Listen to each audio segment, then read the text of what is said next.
Olá, sejam muito bem-vindos ao Consumidor em Pauta. Eu sou o João Custódio e estamos aqui de segunda a sexta-feira, às 7 horas da manhã e às 1h30 da tarde, trazendo muita informação relevante com muita prestação de serviços. Aqui nós abordamos assuntos como direito do consumidor, direito do trabalho, direito imobiliário, direito de família e sucessões, direito previdenciário e direito comercial, com questões relacionadas ao empreendedorismo, questões tributárias como imposto de renda. Então, se você tem dúvidas sobre esses assuntos, mande a sua pergunta para nós no nosso e-mail consumidorempauta@tve.com.br e também pelo nosso WhatsApp, que é o número 51 985 946 773. E tudo isso aqui na nossa TV, na TV Pública dos Gaúchos. E hoje aqui no programa vamos falar sobre direito de família e sucessões. Sempre recebemos muitas perguntas sobre esse tema, faz parte do dia a dia de todos nós, em algum momento vamos estar falando sobre essas questões. E hoje quem está conosco é a nossa grande especialista sobre o tema, doutora Solange Guinteiro. Seja muito bem-vinda. Agradeço pelo grande, né? Não sou grande, não, sou pequena. A gente conhece alguma coisinha. Um grande abraço aos nossos telespectadores, né?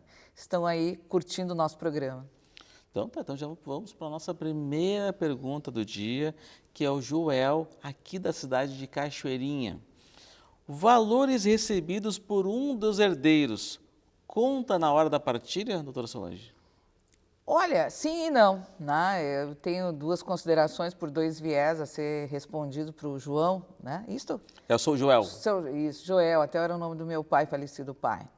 Então, assim, o que acontece? Quando a gente passa dinheiro para um dos herdeiros, para que seja antecipação de legítimo para chegar lá no final no inventário e dizer, olha, no final não, na instrução do inventário, aqui é antecipação de legítimo, tem que ser feito por doação. E se faz doação, tem aquele imposto que incide, né? Então, até, por isso que eu digo sim e não. Pode ser que, se tem feito tudo isso, ok. É antecipação. Se doou, Isso, é né? antecipação. E caso não tenham feito, os herdeiros também podem dizer que ele recebeu tal valor em tal época para trazer e até tentar considerar a antecipação de legítima. Descontar da parte dele essa antecipação ainda. Isso mesmo, porque não podemos esquecer do imposto, né? Que incide imposto e depois vem a fiscalização, né? Lá na hora que vai declarar imposto de renda, que agora até, né? A gente tem que declarar imposto de renda, lá aparece, por incrível que possa parecer, assim, lá nas considerações dos bens. Depois chega no escritório lá, uma cartinha da Receita lá, preocupado, né? Mas tudo tem jeito. É só procurar o escritório lá, que eles com certeza vão resolver o Procura problema. o contador da sua confiança e vai ter todo esse Isso. esclarecimento, fica tranquilo, tudo tem solução. Bom, temos agora a pergunta da telespectadora Clarice. O desconto de uma pensão alimentícia acontece automaticamente no contra-cheque de quem tem que pagar? Quero que isso aconteça comigo, pois tenho medo que o meu ex não pague direitinho, doutora Solange. Vai ser quando entra com pedido de alimentos, o juiz vai deferir de uma forma provisória. E se ele tiver vínculo formal, ou seja, vínculo empregatício, será expedido um ofício para que desconte na empresa. Aí o juiz vai determinar a expedição de ofício e eles encaminham hoje, até tudo meio eletrônico, eles encaminham para a própria empresa, via e-mail, via carta, e aí a empresa, no momento em que recebe, às vezes demora um pouquinho, então é importante ficar cuidando o processamento, né, o andamento do processo, para que isso saia o quanto antes. E colocar sempre é algo que eu vou dizer para vocês, sempre colocar o número da conta, já facilitado, senão a empresa recebe o ofício, não tem o número da conta e aí pede. Às vezes acontece. Daí demora mais tempo para receber. Aí demora mais tempo para receber, porque a empresa só tem a responsabilidade quando estiver com todos os dados para realizar o desconto em folha. Esse ofício, o juiz, no despacho, ele já determina essa questão do desconto em folha? Ou, no caso, a companheira, o companheiro, tem que fazer essa solicitação ao juiz para que ele faça esse ofício? Nós, advogados, a gente pede para expedir o ofício se ele tiver vínculo para a empresa, mas o próprio juiz também já determina que seja expedido o ofício.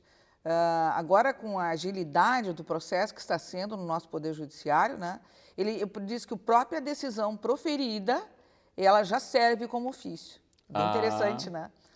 Isso é já. muito bom até para agilizar o desconto em folha. Quando estava dúvida agora, se a pessoa trabalha 3, 4 anos numa empresa e depois a pessoa muda de trabalho. Daí, no caso, a companheira, o companheiro, ela que pede, tem que pedir para o juiz, para o cartório notificar a empresa ou ela mesma É, pode fazer? aí assim, na maioria das vezes, o processo já deve estar arquivado, porque finalizou, vai arquivado. Aí pede o desarquivamento, informa a nova empresa e reitera a expedição de ofício. Muito bem. Bom, agora temos a pergunta da Vera aqui de Porto Alegre. Tenho 2 filhos. Fiz um empréstimo para pagar um apartamento que um dos filhos comprou. O imóvel está no nome dele, mas quem paga sou eu, pois vem descontado em folha. Ele não me dá nenhum valor. Ele tem uma união estável e um filho menor. O meu filho é esquizofrênico. Pergunto: tem como esse imóvel passar para o meu nome judicialmente para que meu filho com problema herde a metade quando eu morrer? Olha, Ah, é o outro filho, né? Tem 2 filhos. Um filho que ela fez o financiamento e ela tem um outro filho que é tem doente, tem problema problema, de esquizofrenia. incapacidade parcial ou não, Isso. não se sabe, né? Foi feito iniciamos alguma coisa de uma forma equivocada, para não dizer errado. No momento que se faz o empréstimo no seu nome, quem é a devedor? Se a Solange fizer um empréstimo no seu nome, ela é a devedora. Agora, se eu repassar para o meu filho para ele pagar alguma coisa, no caso aí é o financiamento, ela vai ter que provar, vai ter que sentar, conversar com o filho, dizer, olha, eu tenho 2 filhos, né? Eu acho que estamos prejudicando o teu irmão. Eu acho que aí tem que sentar e negociar, né? A gente chama isso conciliação ou mediação, porque aí tem vínculo mãe e filho, porque está diferenciado aí. Porque a senhora deveria ter comprado o imóvel no seu nome, financiamento no seu nome e pago. Aí não teria problema nenhum É que ela em tem, relação à sucessão. é que ela achou que o filho ia pagar ela, o filho não está pagando, né? É, não, por isso que até a gente está chamando a mediação, né? Está chamando esse tópico da mediação para conversar. Ou então ele reembolsa, ou vou te pagar. Isso, mas entrar com uma ação judicial porque tu fez um empréstimo e passou para fulano, eu não vejo, né, algo assim que pode até, com mais vagar, estudar a documentação e tal, até pode ser que ela busque isso, cobre isso, alguma coisa, né? Mas assim, de dizer, ó, o imóvel é meu, para que quando eu morro os dois tiverem direito, fica difícil, né, e a situação. Ela já começou de uma forma equivocada. Foi uma mãe que, de bom coração, quis ajudar o filho, só que o filho não está pagando, né, de volta. Isso mesmo. Bom, temos agora a pergunta de uma telespectadora anônima. O que é um pacto pós-nupcial? Meu marido quer fazer esse tal de pacto e eu não entendo o que isso quer dizer, doutora Solange. Nossa telespectadora aí, pós é depois, ok? Então, pós, o pacto pós-nupcial é assim, se vocês não tiverem uma união registrada em cartório, escritura pública de união, e lá não consta qual é o tipo de regime, pode inserir, pode fazer novamente. Claro que ele conta a partir de agora, tá? A partir do momento que faz a escritura. Também tem alguns que já têm o regime, seja separação, comunhão universal, eles também podem depois vir e modificar. Isso é o pós, né? O pacto pós-nupcial. Então ela pode, eu já sempre escutei mais o pré-nupcial, né? O casal está Isso. pensando em se casar e eu vou fazer um pacto. Geralmente, não sei, eu acho que tem relação com separação de bens ou não. Tem vários Isso, sim, outros. sim, com certeza. Eu já fiz isso, inclusive, no escritório. Tem que ser no momento, eles tinham muitos bens e tal, até para nós fizemos de uma forma judicial. E aí tem que provar, até para não ver aquela fraude contra credores, né? Se tem dívida, se não tem dívida, né?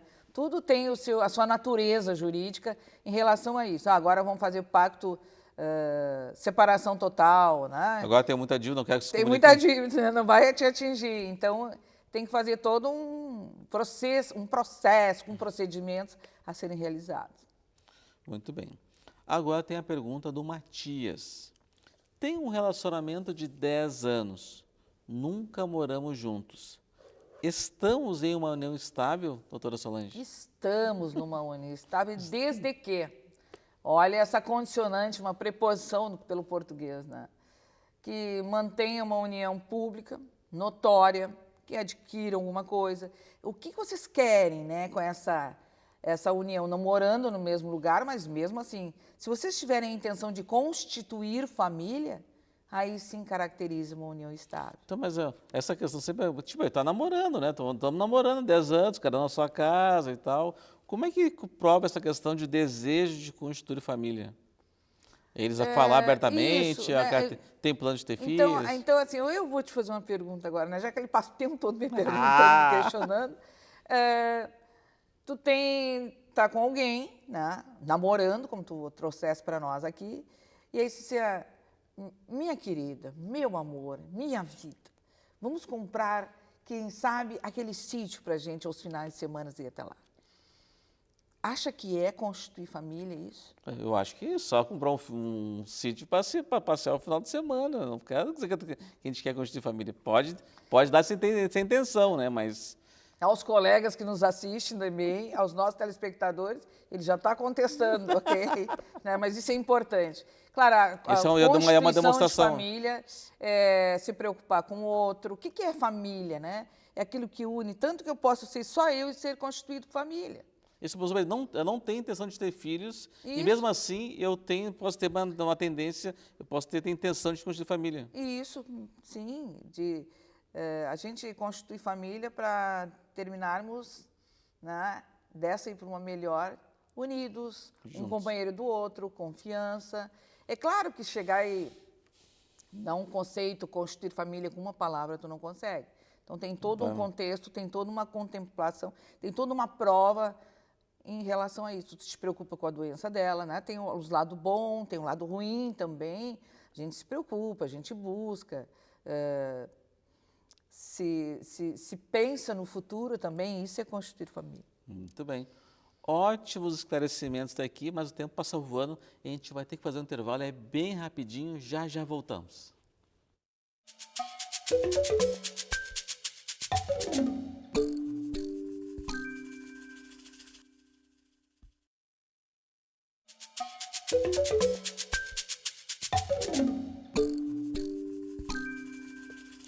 Bom, falei que é rapidinho, já estamos de volta. Lembrando você que nos assiste que o programa é de utilidade pública com muita prestação de serviços. Aqui a gente fala sobre direito do consumidor, direito do trabalho, direito imobiliário, direito de família e sucessões, direito previdenciário, direito comercial. Então, se você tem dúvidas sobre esses assuntos, mande a sua pergunta para nós no nosso e-mail consumidorimpauta@tve.com.br e também pelo nosso WhatsApp. Já aproveita, já salva na sua agenda do seu celular, o número é 51 985 946 773. Hoje aqui estamos falando sobre direito de família e sucessões e quem está aqui respondendo as perguntas dos nossos telespectadores é a nossa grande especialista, a doutora Solange Quinteiro, aqui está respondendo tudo as perguntas que recebemos. Então já vamos para a nossa primeira pergunta do bloco, que é de uma telespectadora anônima. Ela falou o seguinte: meu pai biológico nunca me reconheceu como filha e ele acabou de falecer. Existe agora alguma forma de eu pedir investigação de paternidade, doutora Solange? Sim, existe a forma de investigação de paternidade pós-mortem, que se diz origem do latim, né? Significa após a morte. Então, o que ela vai fazer? Se já foi aberto a sucessão, o que é a sucessão? Para quem não tem termos técnicos, sucessão, alguém morreu. Então, quando nós estivermos, né, soubermos da morte de alguém, ali se abriu a sucessão. Que a gente tem uma diferença, sucessão e espólio. O que é o espólio? O espólio é quando já realizaram a abertura do inventário, seja ele judicial ou extrajudicial. E então pode sim, se a senhora souber que já foi aberta a sucessão, a senhora vai entrar, ajuizar, procurar a defensoria, procurar um advogado, procurar, né, a consultoria jurídica para entrar com ação de investigação de paternidade pós-morte. E aí, o que vai ser feito? vai dizer que ela era filha biológica, né? Os fatos ali provar alguma coisa. Eu ajuizei esses tempos, uma ação judicial, não, e aí tinha fotografias da época, então essas coisas, e mais hoje o exame de DNA. Né? Então, se não tiver condições de fazer, que é muito difícil, faz com os parentes mais próximos. Mais próximo é feito o exame de DNA, que hoje dá para constatar. Por exemplo, um irmão, né, pode fazer uma. Sim, E sim, se o irmão sim. se negar a fazer? O juiz pode, ó, não vai ter que fazer. Ah, sim, isso pode, e acontece até, João, não é nada novo, né? Aí a gente tem a presunção juris tanto, né? As pessoas são intimadas a participarem do exame. Não, não vou lá. Então, o juiz aí tem decisão já do STJ, que se não realizarem o exame, significa, de uma forma contrária, que é filho. Já teve algum caso que teve que fazer a exumação do corpo para poder fazer o DNA ou não? Já tem, sim, lá. Hoje não há tanta necessidade. Eu que já estou bastante tempo nessa seara, né, jurídica em família, antes era mais difícil, mas hoje evoluiu muito. A biologia, né, que a gente tem relativamente aos exames biológicos, isso evoluiu muito e hoje se constata pelo exame de DNA. E Até por cabelo, e, sim, né, nós tínhamos um projeto bem interessante quando eu dava aula na universidade, que seria o exame de DNA pela saliva. E até um detalhe importante, chegou no momento a guriazinha não queria abrir, aí a mãe deu um beliscãozinho, aí ela começou a chorar e fizeram. Tá? A gente tinha um projeto bem interessante com o nosso curso de enfermagem lá e do direito, que é onde nós disponibilizava, né, para os assistidos esse exame. Então também pode ser, né, pela saliva e fazer o exame do DNA. E tem alguma prescrição para isso? Tipo, a pessoa tem 30 anos e o pai nunca reconheceu e ela nunca buscou esse direito de... Se buscar isso, né, é o que se discute, se buscar o seu direito. Antes tinha, mas hoje não mais, porque tu está buscando a tua origem. Né? Aí nós temos o princípio da dignidade humana. Isso que restabelece, isso que te dá embasamento jurídico pela nossa Constituição.